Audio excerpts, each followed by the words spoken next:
예, 실물을 많이 봐야 여러분들이 적응력이 높아요. 자, 그러면 이번 시간에는, 지난 시간에는 벼 봐라, 그리고 이양까지 봤습니다. 지금은 이제 이게 뭐죠? 고구마죠, 그죠? 이 고구마라. 그럼 고구마는 어떻게 우리가 재배를 하는지 간단히 한번 볼게요. 근데 고구마는 고구마인데 이 종자로 쓰죠. 그래서 시고구마를 그래요. 시고구마. 요거는 일명 컨테이너라고 부르기도 해요. 요거는 상자. 무슨 상자? 뭘 담는 상자죠, 그죠? 자, 요게 이제 시고구마예요. 근데 상처나거나 병든 거는 제거를 하고요. 요렇게 쭉 이렇게 요거 파종을 하는 거예요, 지금. 요렇게 넣고 뭘 한다? 흙을 덮어주죠. 흙 덮는 걸 뭘 한다? 복토를 한다 했죠, 그죠? 예, 복토를 했고요. 자, 주의할 점 잘 보세요. 싹은 머리 쪽 부분에서 많이 나온다. 한쪽 방향으로 향하게 해줘라 하는 거죠. 머리 쪽이 어느 쪽이에요? 좁은 쪽이에요? 넓은 쪽이에요? 좁은 쪽. 여기입니다. 여기.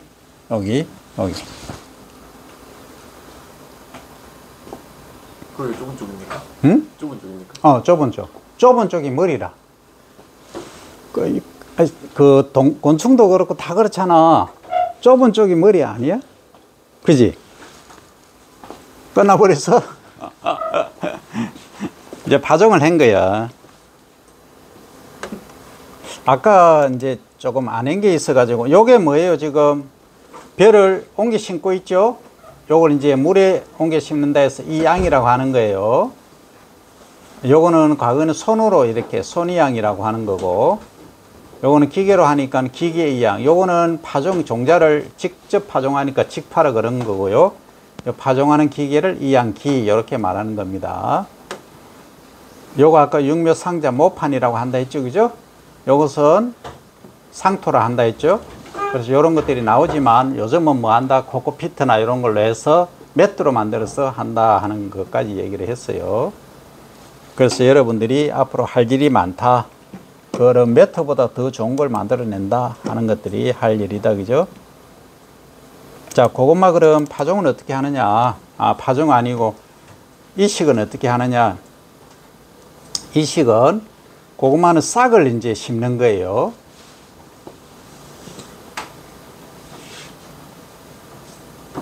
자, 이렇게 다양한 이제 여러분들 농촌진흥청 가면 이런 연구를 합니다. 그러면 고구마를 이렇게 재배를 했다, 그죠? 아까 시고구마를 이제 파종해서 이렇게 싹이 났다고 가정하면, 이제 요것을 시고구마라고 가정하면 이 줄기를 잘랐어. 이렇게 하는 거고요. 요것은 고구마 꽃입니다. 이것은 일반 이제 재배하는 거고요. 자, 여기 나오죠? 자, 요게 어때요? 줄기가 하나씩, 한 개, 두 개, 세 개 이렇게 있죠, 그죠? 고구마 아까 하나를 심는데 일관되게 심으라 했죠. 머리를 머리 쪽으로 다 맞추려 했죠. 좁은 쪽. 그리고 약간 뭉툭한 넓은 쪽이 아래쪽이에요. 고구마가 이제 요게 머리 쪽이고 요 쪽이 이제 요렇게 생긴 거예요. 일반적으로. 요즘은 이제 그렇게 안 하고 어떻게 한다? 요즘은 과거에는 세워서 심으니까 위에가 홀쭉하고 아래쪽이 뭉툭했는데, 요즘은 통상적으로 눕혀서 많이 심어요. 그렇게 심다 보니까 요걸 이제 심을 때 이렇게 눕혀서 심는 거예요. 과거는 이렇게 수직으로 이렇게 심었었어요. 또는 비스듬히 심었는데 지금은 눕혀서 심으니까 요 마디마다 뭐 한다? 뿌리가 나오는 거예요. 열매가 달린다는 얘기지. 그래서 과거하고는 좀 다르기 때문에 고구마 형태가 과거하고는 다른 형태가 나온다. 홀쭉한 형태가 나온다, 이 말이죠. 그게 요즘 소비자들 선도가 높죠, 그죠? 그래서 그렇다. 요걸 모종이라 그래요. 모종. 벼로 치면은 벼모죠, 그죠? 요거 모다, 이 말이죠. 요거는 한 25cm에서 30cm 정도 긴 거, 마디가 5개, 6개 정도 나온 것, 이런 것을 이제 채집을 하는 거죠. 싹을 잘라서 아래쪽에 잘라서 이렇게 사용을 한다. 그래서 밭에다가 옮겨 심는다. 옮겨 심는 걸 뭐라 한다 했어요? 예, 요것은 밭에 옮겨 심기 때문에 이 시기라 한다. 영어로는 다 트랜스플랜팅 같이 사용을 합니다.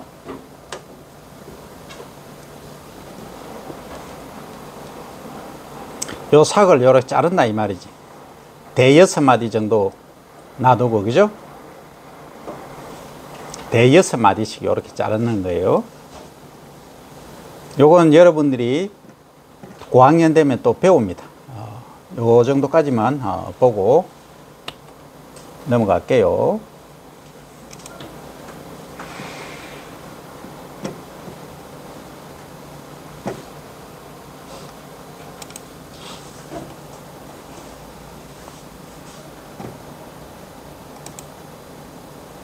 땅콩 한번 볼까요, 여러분들?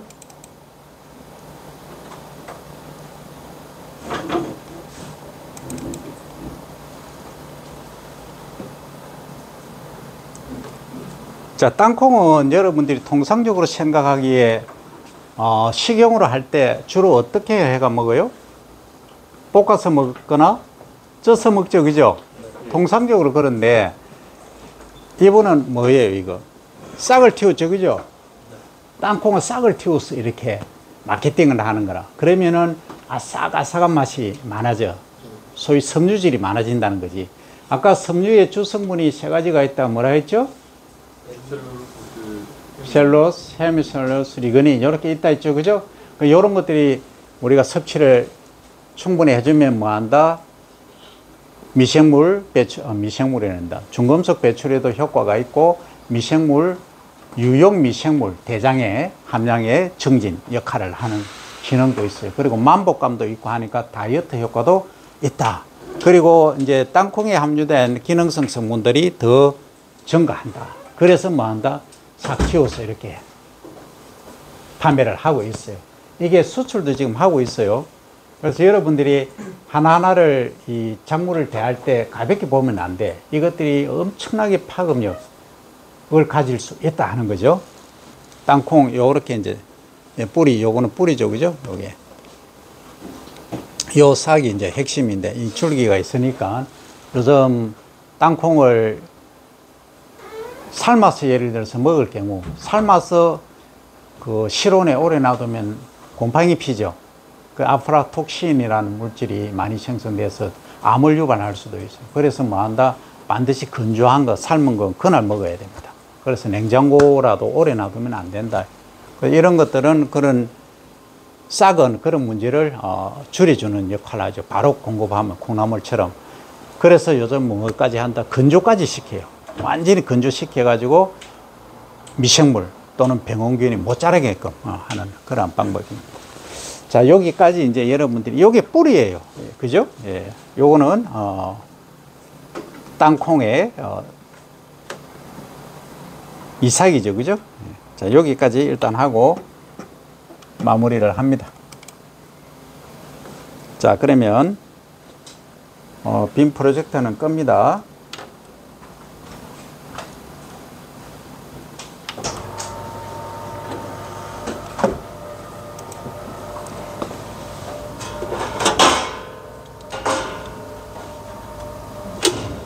여러분들이 이제 가장 걱정이, 시험이 가장 걱정인데, 뭐 시험 공부를, 아까 내가 물어보니까 재배학은 뭐 전혀 걱정 안 한다 하니까, 굳이 내가 뭐 더 얘기는 안 하겠지만, 그래도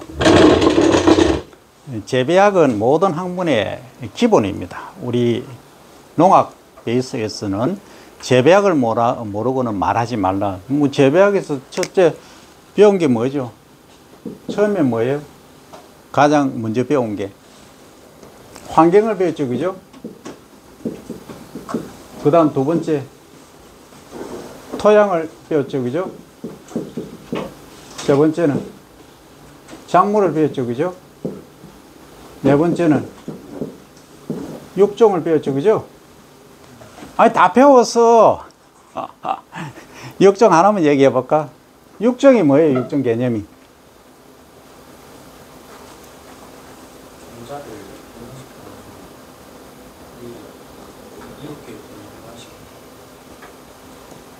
그렇지. 종자를 변형시키는 것도 있는데 가장 핵심은 뭐예요? 인간에게 이룬 새로운 품종을 만드는 것. 이게 뭡니까? 육종입니다. 그럼 새로운 이 품종이라고 하면 새로운 품종이 갖춰야 될 요건 얘기했죠. 뭐다? 다스가 아니고 더스라고 한다 했죠. 그죠?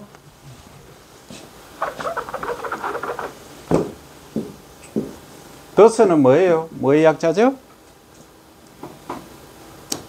이것들이 디스팅트니스, 차별성. 아, U는 유니폼이티. 균일성, 유니포미티. S는 안정성. 그죠? 스테빌리티. 요 세 가지가 뭐 한다? 신품종이 갖춰야 될 요건이라 했잖아. 그죠? 그러면 우리가 인간이 재배를 하는 궁극적 목적은 뭐다? 결국은 이 수량이다. 일드다. 그죠? 이 수량을 충분히 확보하기 위해서 어떤 조건들이 구비되어 줘야 된다.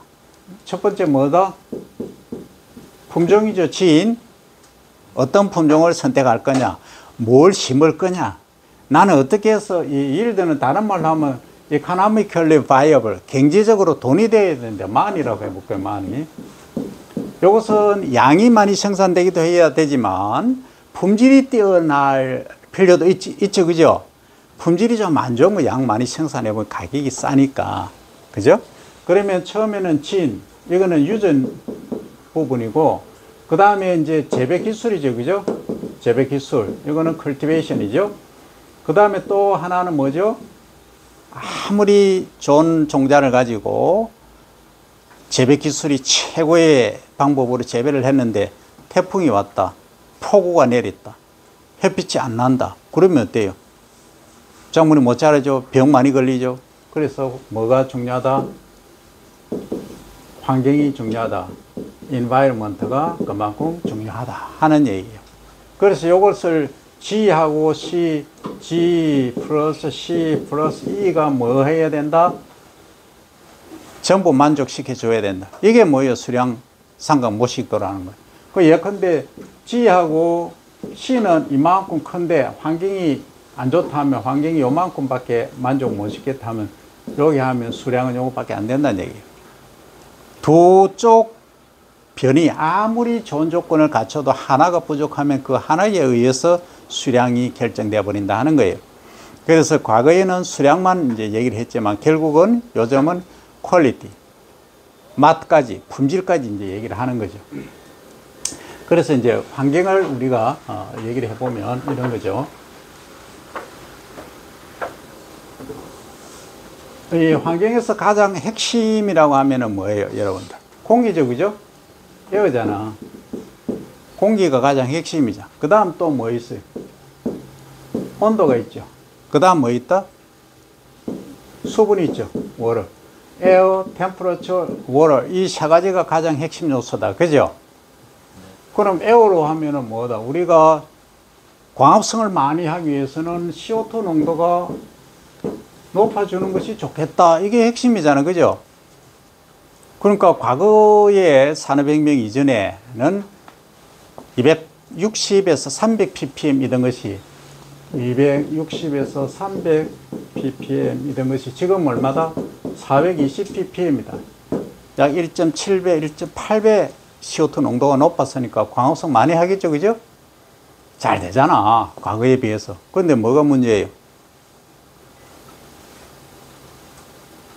CO2 농도가 높아지니까 대기권에 CO2가 이렇게 있으면서 무슨 역할을 해버린다? 온실 효과를 가져온다. 이게 우리 비닐하우스 한 것처럼 더워진다. 왜? 복사일이 바깥으로 못 나가니까 지구가 더워지는 거야. 그래서 남극과 북극의 빙하가 녹아버린다. 그러니까 바다 수면이, 소위 해수면이 높아지니까 해안 저지대에서 사람이 살 장소가 부족해진다. 이게 지금 기후 문제, 기후 변화에 대한 대응을 어떻게 할 것인가 이 얘기잖아.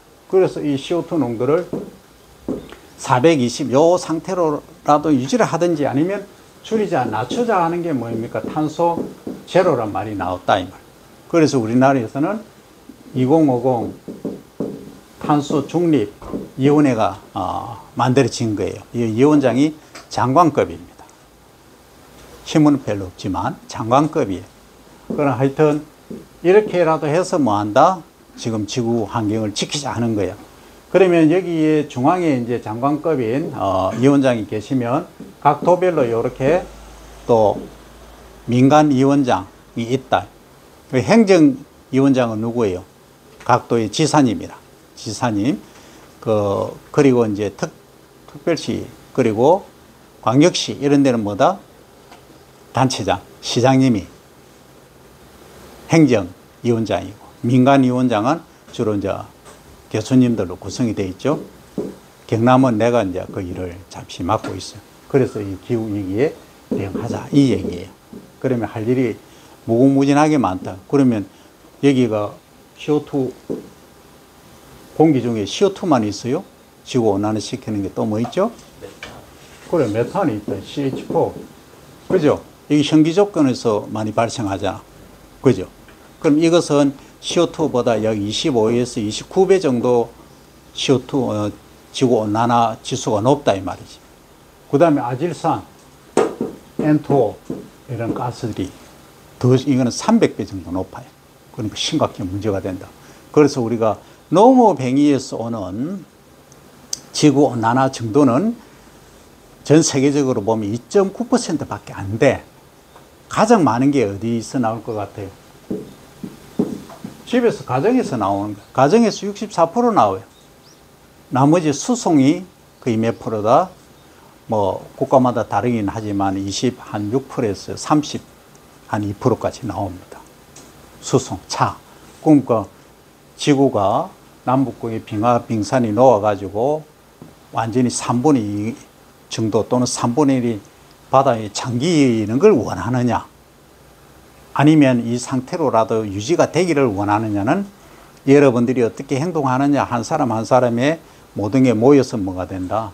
이 결합체가 되는 거예요. 그래서 2050년까지는 어떻게 하든 탄소 배출을 언제까지 2018년도 기준까지 줄이자, 낮추자 하는 게 지금 목표다 이 얘기예요. 이걸 가지고 얘기를 하고 있다. 그래서 나온 게 뭐예요? 지금 RE100 얘기 나왔죠? 여러분들 많이 들었죠? 그죠? RE100이 뭐예요?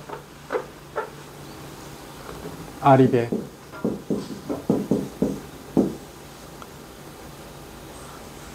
처음 들어? 네. 이 대통령 선거할 때 맨날 나오는 얘기 아니야, 이거. Renewable Energy 100%. 재생, 이거는 새로운 걸 다시 하니까 재생 에너지라, 재생 에너지 100%. 재생 에너지를 100% 생산한 것만 뭐 한다? 유럽이란 EU나 대기업의 국제, 글로벌 기업들에서는 그 제품을 구입하겠다 이 얘기잖아. 그러면은 석유로, 그죠? 석유로 생산하는 거는 수입 안 해. 그럼 우리나라 삼성이 예를 들어서 석유로 해가지고 에너지 만들어가 전기 발전시키가 한 거는 수입한다, 안 한다? 안 한다, 이거야. 그럼 우리 그 대응해야 되겠지, 그죠? 거기에 RE100이라는 거야. 그럼 여기에 원자력 에너지는 포함된다, 안 된다? 안 돼. 이게 답이잖아. 이 얘기예요. 여러분들 TV 토론하고 할 때 잘 봐야 된다고. 여러분들 지식청이야. 그죠? 이런 기본적인 개념을 알아야지. 자, 공기 하다가 여기까지 갔어요. 자, 그러면 공기는 아까 얘기한 대로 그런 공기도 있지만 우리가 공기 구성하는 걸 보면 78%가 뭐다? 질소다, 그죠? N2가스다. 그 다음에 21%가 뭐다? 산소다.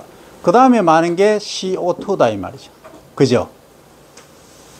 그래서 CO2 농도가 높아지면은 광합성을 많이 해서 작물 생산은 많은데 문제는 지구가 온난화되어서 사람이 설 자리가 없어진다는 게 문제다 이 얘기죠. 그러면 여러분들은 인생을 살면서 항상 선택의 기로에 놓이게 돼. 모든 게 선택의 기로잖아.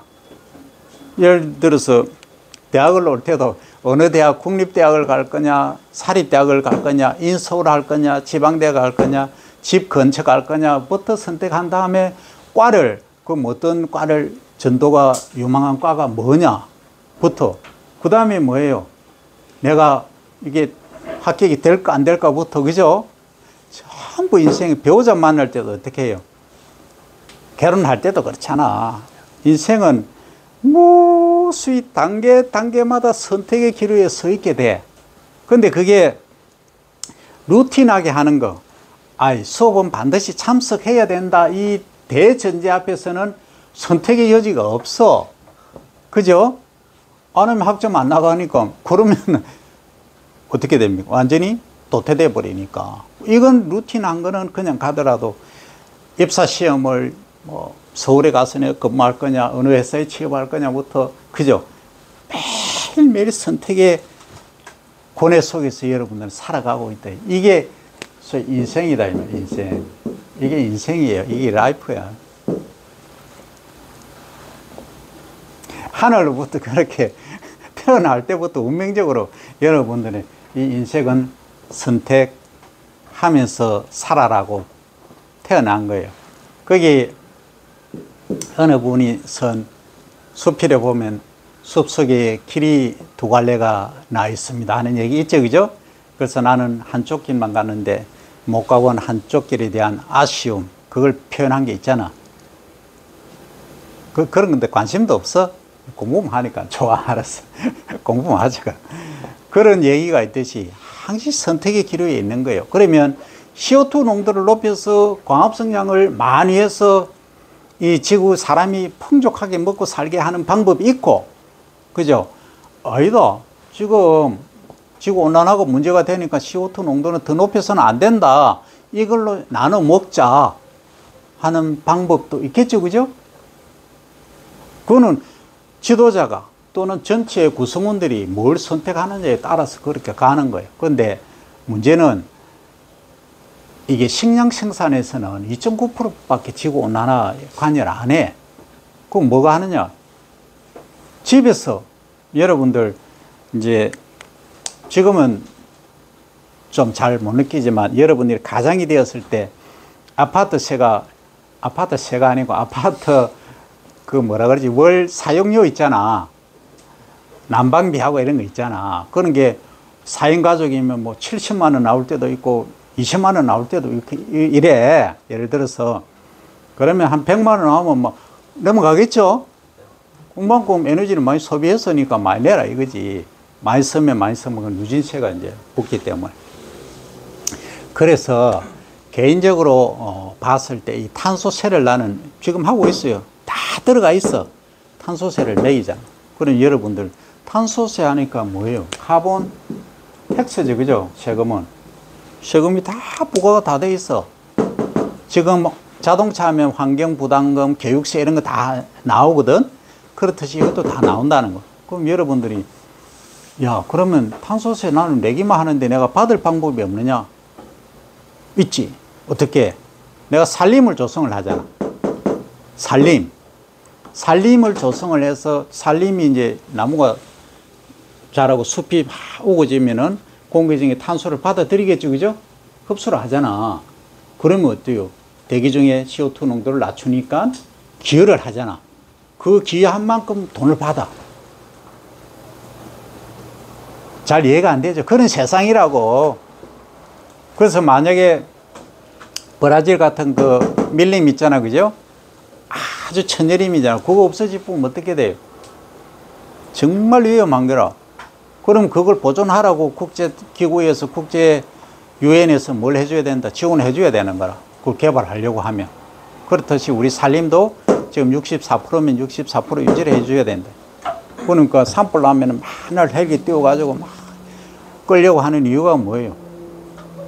아니, 산불 나면 그냥 놔두면 되지 뭐. 그럼 다른 거 심으면 되지. 이렇게 생각할 수 있잖아.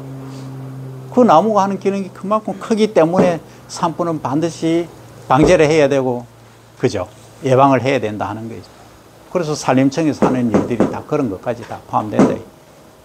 인목, 수목 갱신도 해야 되고, CO2를 많이 흡수하는 수종으로 바꿀 경신도 해야 되고, 그런 거예요. 이제 국가가 조금 보여요, 정책이. 여러분들이 대학생이야. 지금 중고등학생이 아니야. 이 국제적인 감각, 시각을 여러분이 가져야 된다. 그 공개하다기까지 갖고. 자, 온도를 한번 얘기해 볼까요? 온도를 얘기하면, 그리고 이 공기를 얘기하면서 이제 그 바람이란 게 있잖아. 바람. 이 바람은 공기만 갖고 하는 것이 아니고 온도에 의해서 영향을 많이 받아요. 수분에 의해서 영향을 받기 때문에 바람이라고 하면 우리가 뭐 영어로 쓰면 윈드고요. 이게 미풍 또는 순풍이 있고요. 그 다음에 큰 바람을 태풍 이렇게 말하잖아요. 그죠? 미국 같은 데 가면 태풍이 아니고 허리케인이라고 하잖아. 소용돌이 바람. 집도 들어서 난리 뿌리잖아. 자동차 같은 거 막 들고 올라가잖아. 그 허리케인이에요. 우리 아시아 이쪽에서 부는 올라오는 바람들은 전부 태풍이라고 해요. 옆으로 이렇게 부는 바람. 그죠? 그래서 이 바람의 세기에 따라서 작물이 잘 자라고 못 자라고 피해 있고 없고 하는 문제들이 발생한다 이거죠. 그래서 여기서 미풍 1.1에서 1.7m 그러니까 1, 2m 정도로 뭐당 세컨 초당 1초당 요 정도로 요렇게 불어주는 바람은 아주 광합성에 좋다 하는 거죠. 그죠? 이런 것들에 관한 얘기다. 근데 바다에서 지금 온도차가 커지고 되게 더워지고 하면 어떻게 되겠어요? 바닷물이 더워지니까 막 울릉 하면서 태풍이 만들어지겠죠? 바람이. 그래서 그게 기류하고 만나서 교차가 이렇게 되면 막 바람이 막 엄청 커지죠. 그래서 태풍이 막 일어나고 난리가 나는 거잖아요. 그죠?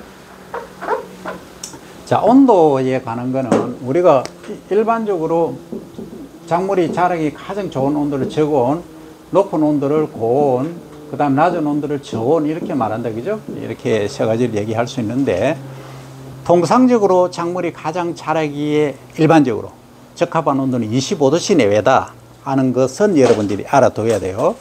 그래서 지난 시간에 우리 했듯이 파종에서 소형부터 하베스팅 수확까지 매일의 평균 기온 9시에 측정해서 더한 온도를 뭐한다? 누적해서 한 온도다. 적산 온도라 얘기했죠. 그죠? 그런데 이제 실제 여름 작물은 고온성 작물은 8도, 9도에서는 성장을 합니까? 못합니까? 성장을 못하죠. 그럼 의미 없다. 그래서 몇 도? 10도씨 기준에서 10도씨 이상 되는 온도를 다 누적한 거예요. 파종에서 수확까지. 이것을 무슨 온도로 한다? 유효 적산 온도. 효과가 있는 적산 온도다. 이런 말이죠. 그럼 저온이 있는데 작물이 이렇게 자라는데 성장을 하기에 가장 낮은 온도를 무슨 온도로 한다? 저온도 이렇게 말한다. 그죠? 통상적으로 한 10도씨 정도 보면 되겠죠? 그리고 작물이 자라는데 이 이상 온도가 높아지면 작물이 죽어. 못 자라. 그런 경우 최고 높은 온도를 뭐 한다?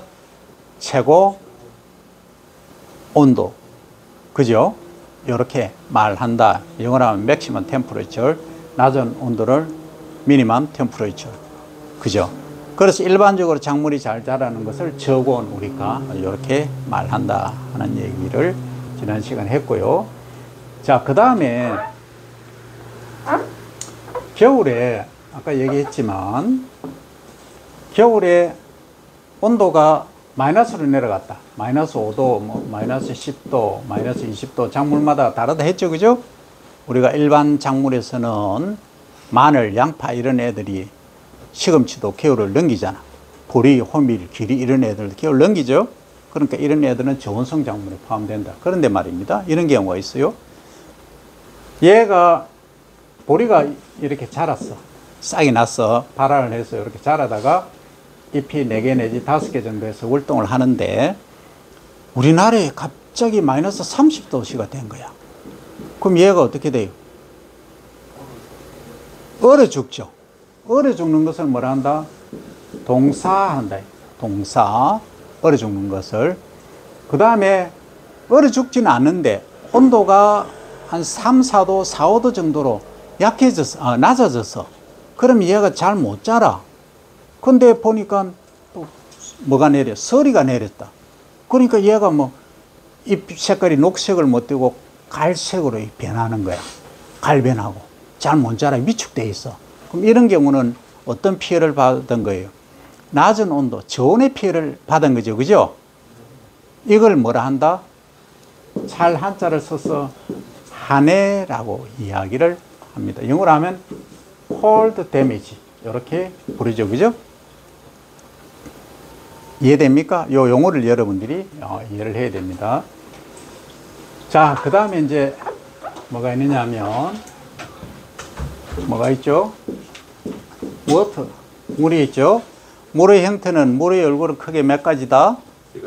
세 가지다. 그죠? 고체, 기체, 액체가 있다. 그죠?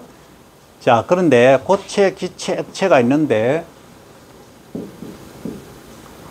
액체부터 볼게요. 액체부터 보면 우리가 작물이 이렇게 자라면 뿌리에서 흡수하는 형태는 뭐다? H2O잖아. 뭐? 액체잖아, 액체. 그죠? 액체 상태로 흡수하지 고체 상태로 흡수 못 하잖아. 뿌리에서. 그러면 이렇게 이제 자란다고 가정하면 요 액체 상태도 이런 경우가 있어요. 뿌리에서 흡수하는 경우가 있고 잎에서 흡수하는 경우가 있을까요? 없을까요? 있다. 어떻게? 뭘 통해서? 기공을 통해서 한다 했죠. 지난 시간에 기공이 이렇게 생겼다 했죠. 이렇게 열리면 뭐 한다? 요게 이제 기동셰프죠. 여기에 양분이 충분하면은 수분이 이쪽으로 가겠죠. 균형을 맞추기 위해서. 그러면 여기 풍선, 요게 풍선이라고 가정하면 풍선에 테이핑을 했다. 테이프를 발라놓다 하면 이쪽 면이 부풀면 어떻게 돼요? 이게 부풀면 요게 요렇게 들어가겠죠? 요렇게. 이해됩니까? 그러면 요렇게 된다. 요렇게 되니까 요 기공이 요렇게 열리는 거예요. 이해됩니까? 그렇게 해서 여기서 CO2가 들락날락, 수분이 들락날락 할 수 있고, 그리고 또 뭐 한다? 여러분들이 비료를, 작물이 자라기 위해서는 비료를, 양분을 흡수를 해야 되는데 그게 뿌리에서 흡수할 수 없는 상태가 돼. 그런 경우가 있어. 뿌리가 너무 연약해지거나 흡수할 수 없는 형태가 됐을 때는 급하게 뭘 해야 된다? 잎에다가 이렇게 스프레이 하는 수가 있어요. 그걸 뭐라 한다? 연면시비라고 해요. 연면시비. 연면시비는 방금 얘기했죠? 빨리 즉각적인 효과를 내야 될 때, 예를 들어서 물에 잠겨서 침수가 돼가지고 얘가 뿌리 기능도 못하고 잎이 시들시들한다. 광합성을 해야 된다. 그때는 여기다가 비료를 녹여서, 물에 녹여서 뿌려준다. 그걸 연면시비. 그러니까 잎의 면에 그냥 비료를 준다. 이 얘기죠. 그러면 하나 예를 들면 이제 질소는 우리가 기본적으로 어떤 비료로 준다 했어요? 단일 비료를 하면. 질소는 이거 안 배웠나? 유레아, 요소죠. 그죠? 요소라는 비료로 주로 줍니다. 우리가 소변이 다 요소예요. 이렇게 이해를 하면 됩니다. 그 요소를 이렇게 잎에다 뿌려주면 돼요. 근데 여러분 삼투압 배웠죠? 김치 담을 때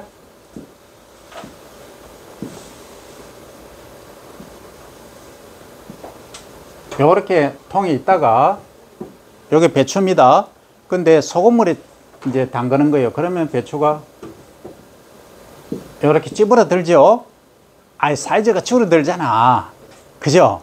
그러면 이게 뭐 한 거예요, 지금? 여기 안에 있던 배추 속에 있던 수분이 바깥으로 빠져나온 거야. 안에 있는 내용물들은 그대로 있는 거야. 그러니까 안에 내용물은 용질이라 하고요. 요 바깥에는 용매라고 하는 거죠. 그러면 용질은 그대로 있어. 영양분은 그대로 있다는 얘기지. 뭐만 빠져나왔다? 수분만 빠져나왔다. 그러니까 요게 핸들링 우리가 다루기 편하지. 그래서 뭐 하노? 나중에 양념류하고 묻혀가지고 김치를 만들어서 겨울 내 월동으로 해서 다 먹었단 말이지. 겨울에 과거에는 잎채소류들이 없으니까 이 월동으로 했다. 요즘은 시설 재배가 많이 되고 있기 때문에 겨울에도 비타민을 충분히 흡수할 수 있는 거다. 나는 사실 김치 하나만 해도 밥 먹어요. 김치에 다른 거 많이 넣으면 되잖아. 양분 다 있으니까. 뭐 들어가? 고춧가루, 고추 들어가죠? 그 다음 또 어떤 데는 굴 들어가죠? 또 새우젓갈 들어가죠? 또 무 들어가죠? 당근 들어가죠? 파 들어가죠? 다 들어가잖아. 그러니까 육해 공군 다 있단 말이지. 공군은 없나? 공군만 없네. 그죠? 그 다음에 청각, 청태 이런 것도 넣고, 그죠? 그렇기 때문에 김치는 완전 식품이에요. 또 뭘 합니까? 발효까지 되죠? 발효되니까 어때요? 우리 면역력에 아주 좋은 역할을 하는 거예요. 그럼 김치가 최고예요. 그런데 덜 익은 김치 말고 좀 익은 김치를 먹어야 됩니다. 그래야 효능이 좋아요.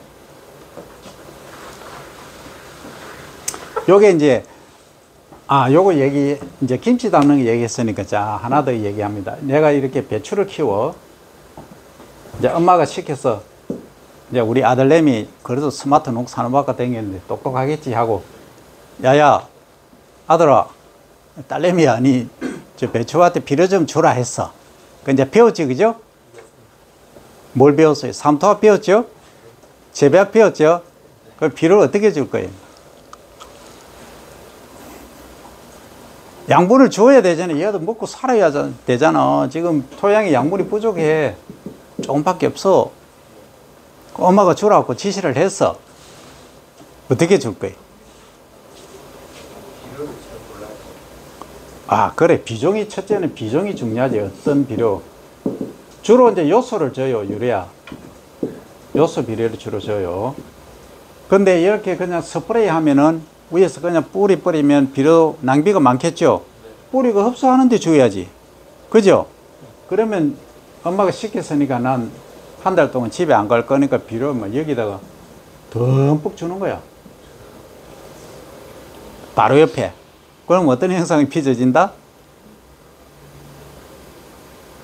양분이 너무 많아. 수분이 뺏깁니까? 그러면 뿌리가 있으면 아까 어떻게 삼투 현상에 의해서 농도가 낮은 데서 높은 곳으로 이동한다 했잖아. 김치 할 때 했잖아. 김치가 이렇게 있으면 여기 이제 소금물에 담그는 거지, 일명. 그러면 배추 속에 있는 물이 여기에 소금물 농도가 높으니까 요거 농도가 낮죠. 그죠? 염분 농도가 낮다 이 말이지. 그러면 농도를 맞추기 위해서 물이 안에 있는 용액이 이렇게 바깥으로 나온다 했잖아. 그게 삼투 현상이라 했잖아. 그럼 왜 더 정밀히 가면 이 막이 반투막이라. 용질은 NPK, 비타민 이런 거는 통과 못 시키고 H2O 물만 투과를 시킨다 이 말이지. 그래서 반투막 이렇게 말하는 거예요. 더 깊이 들어가면. 그러면 안에 양분은 NPK, 비타민 그대로 있고 물만 바깥으로 나오는 거지. 그러면 얘가 지금 시들어 버리잖아. 그죠? 그럼 비료를 한 곳에 이렇게 많이 줘버리면 어떻게 된다? 여기 뿌리로 다 가겠죠? 가면 뿌리에 있는 수분이 바깥으로 다 나오겠죠? 그럼 얘가 말라 죽겠지. 그죠? 그걸 한 번에 많이 주면 안 돼. 그래서 조금씩 요렇게, 요 줄로 요렇게 주라, 이 말이야. 서서히 흡수되게끔. 그리고 아까 이제 연면 시비 얘기했죠?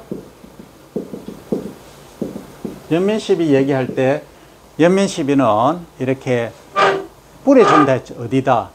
잎에다가 이 비료가 있으면 이 비료를 물에 이렇게 타는 거지. 녹여서 이렇게 있으면 이렇게 위에서 이렇게 뿌려주는 거지. 살수로 하는 거지, 일명. 이렇게 뿌려주면은 잎에 이렇게 닿으니까 아까 기공을 통해서 흡수한다 했죠, 그죠? 그런데 이것도 농도가 높으면 뭐 된다? 안에 있는 수분이 바깥으로 빠져나온다. 그래서 얼마? 1% 이하로 맞춰라. 그러면 예를 들어서 물 100리터 같으면 1kg.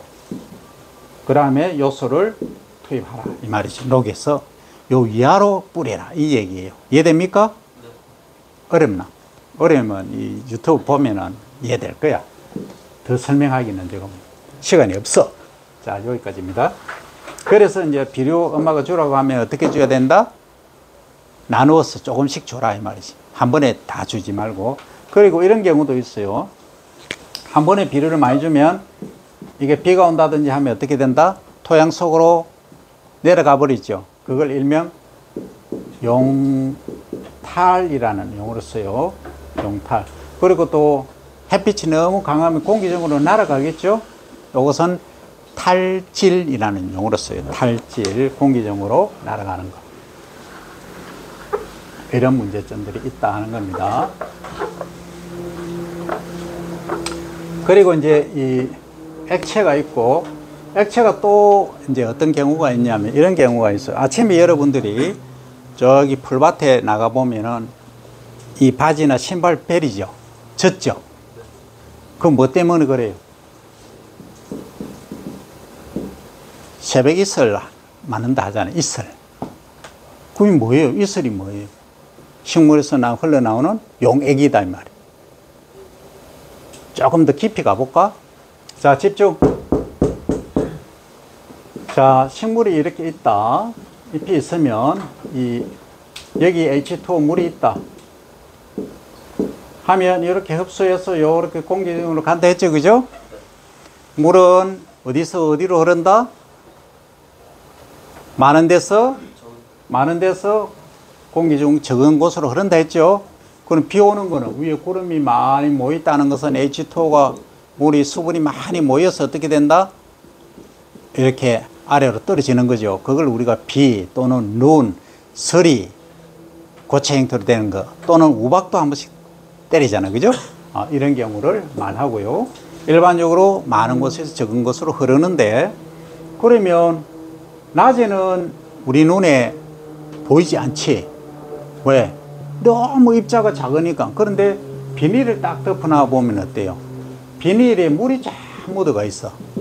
그건 뭐 하는 거다? 이게 바깥으로 수분을 내보낸다. 그걸 뭐라 한다? 그래, 정산 트랜스피레이션이라 한다 했죠. 근데 토양에서도 이렇게 지표면을 통해서 수분이 공기중으로 날아가는 경우도 있죠. 이걸 뭐라 한다? 그래, 정발. 그래서 합쳐서 정발하고 정산을 합쳐서 정발산 이렇게 말한다, 그죠? 요것은 영어로 하면 evaporation, 요것은 transpiration 이렇게 말한다. 합쳐서 evaporation 이렇게 한다 했죠, 그죠? 자, 그러면 아침에 이슬이 맺혀 있다. 그러니까 풀잎이 이렇게 있다 하면 얘들의 수분이 뿌리에서 흡수되가 이 도관을 타고 이리 올라가다가 이슬에 갔는데 여기서 이렇게 맺혀서 이렇게 있는 거야. 그게 우리 바지나 신발을 적시는데, 이것은 왜 그러냐? 이 물의 이동은 근압이라는 게 있어요. 루트 프레셔. 이 뿌리가 이렇게 수분을 밀어 올리는 것도 있고, 그 다음에 줄기나 가지에서 서로 수분 간에 붙어 있는 결합력, 그것을 뭐라 한다? 응집력이라고 한다. 응집력이 있어서 그러하다 이 말이죠. 그죠? 그리고 잎에서는 뭘 했어요? 기동세포가 뭘 한다? 이렇게 벌려주죠. 그래서 수분이 바깥으로 나간다 이 말이죠. 그러니까 밤에는 광합성도 하지 않는데 왜 수분이 바깥으로 나가냐고 이 질문하면 뭐 때문이다? 그 근압이 작동을 하기 때문이다 하는 거예요. 그래서 수분이 뿌리에서 흡수돼서 공기중으로 나가는 것을 단순히 광합성 그 하나만 있는 게 아니고 요 세 가지다. 그래서 이것을 아직까지도 이론 시어리가 아닌 하이포테시스, 가설입니다. 생리 파트에서는 그래요. 그렇지만 이게 거의 정답으로 지금 알려져 있죠. 그래서 이제 수분은 그러하다. 그 다음에 이제 기체는 방금 얘기했죠. 그죠? 공기 중에 우리가 습도가 몇 프로도 하는 것은 뭐예요? 기체죠. 기체 상태로 존재를 하는 거예요. 그 다음에 이제 액체로 보면, 고체로 보면, 고체는 뭐가 있어요? 얼음이 있죠? 그 다음, 서리가 있죠? 우박이 있죠? 이런 형태로 존재를 하는 겁니다. 이게 뭐예요? 물이다. 그래서 물은 이게 수분질만 흡수하는 게 아니고 토양 속에 있는 질소, 칼슘, 마그네슘 이런 애들이 거의가 뭐 한다? 물하고 같이 이동한다 이 말이죠. 그러니까 물이 없으면, 토양 속에 수분이 없으면은 이 흡수를 못 한다 이 말이지. 그래서 그만큼 중요한 게 이 물이다. 그런데 물이, 우리가 작물을 1g, 예를 들어서 이 줄기나 가지나 딱 이렇게 커팅해서 1g을 생산하기 위해서 뭐 한다? 필요한 물의 양을 뭘 한다? 요 수량이라 한다, 그죠? 그렇죠? 그러니까 잎이 아주 넓고 이런 흰 맹아주 같은 경우에는 한 800, 900g 정도를 필요로 하고요. 그죠? 보리나 밀 이런 애들은 적게 필요하죠. 340, 500 정도밖에, 400 정도만 필요한다 이 얘기죠. 그죠? 콩은 잎이 좀 넓지만 좀 맹아주나 이런 것보다 적게 흡수를 하죠. 그래서 430, 450 정도 필요한다. 이게 작물간의 특징이다 하는 얘기입니다. 그죠? 자, 이제 요소량까지 했고요. 그 다음에 광합성을 하는데, 이제 잎이 이렇게 있다. 이렇게 자라면, 이 잎이 이런 형태로 띄는 거 있고, 이런 형태의 잎이 있다. 라고 가정하면 1번, 2번 하면, 광합성을 어느 게 더 잘 할까요?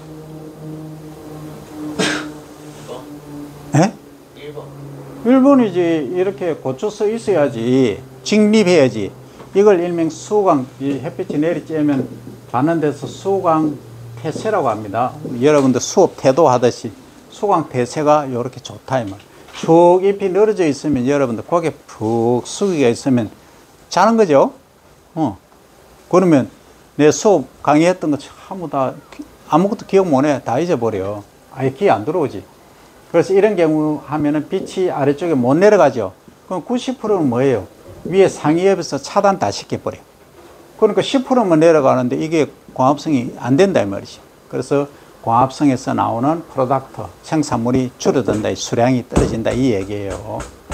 그래서 그러면 면적을 비교했을 때 이 면적당, 단위 면적당 잎이 어느 정도 있는 게 좋느냐? 배를 가정하면 보통 분을 수가 이 새끼를 가장 많이 쳤을 때 한 6에서 7 정도 되는 게 좋더라. 그 말은 가로 1m, 세로 1m 얘가 차지한다고 가정하면 이 잎을 다 따서 이렇게 펼쳐보면 7번 딱 덮을 정도가 되는 것이 좋더라. 그런데 말입니다. 수광 태세가 정말로 더 좋고 이래 하면 한 10 정도 되면 더 좋겠죠. 그죠? 요걸 뭐라 한다? 옆 면적 지수란 말을 쓴다. 옆면적 지수.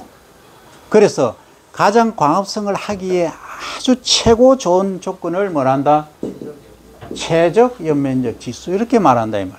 그럼 예를 들어서 호박이나 수박처럼 잎이 크고 넓은 거 쭉 쳐지는 이런 애들은 최적 옆면적 지수가 벼나 콩하고 비교하면 높아요, 낮아요? 낮다 이 말이죠. 그거는 2 내지 3 이렇게밖에 안 된다 이 말이죠. 이해되죠? 여기에 대한 여러분들이 개념들을 잡아야 되겠다. 자, 그 다음에 이 작물에 관해서는 이제 우리가 분류를 다 했고요. 이 육종에서 이제 간단히 지난번 다 한 거예요.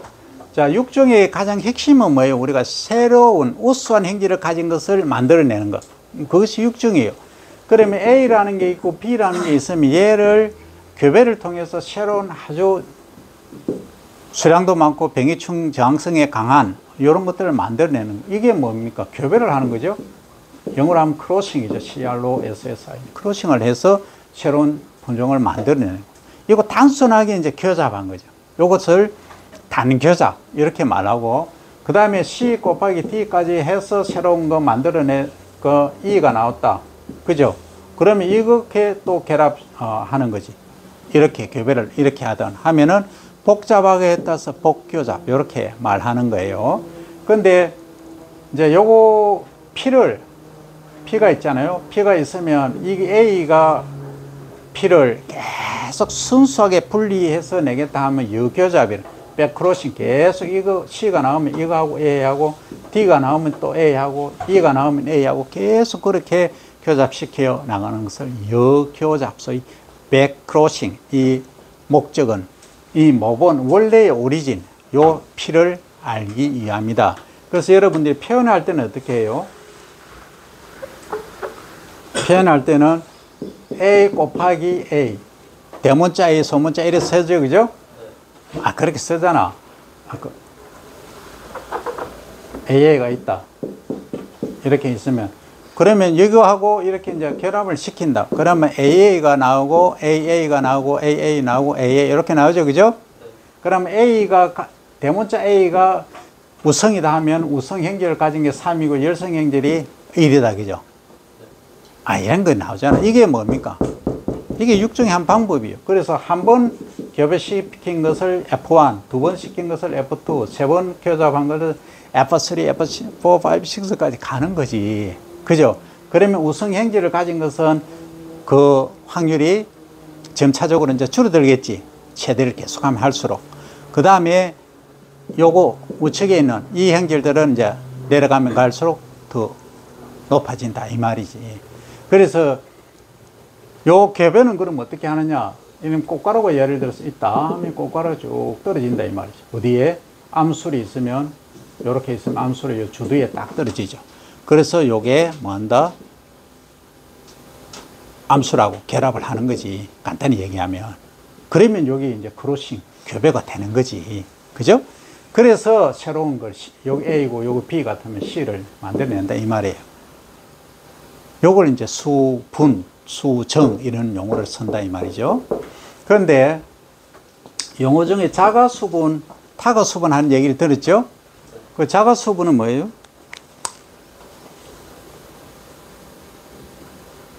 자가수분 준비제한이가 필요 없어.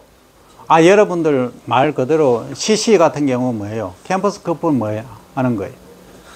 누가 옆에서 도와주는 거 없잖아. 지가 알아서 만나서 하는 거고. 타가수분은 중배쟁이가 있어. 그 식물에서는 뭐가 있나요?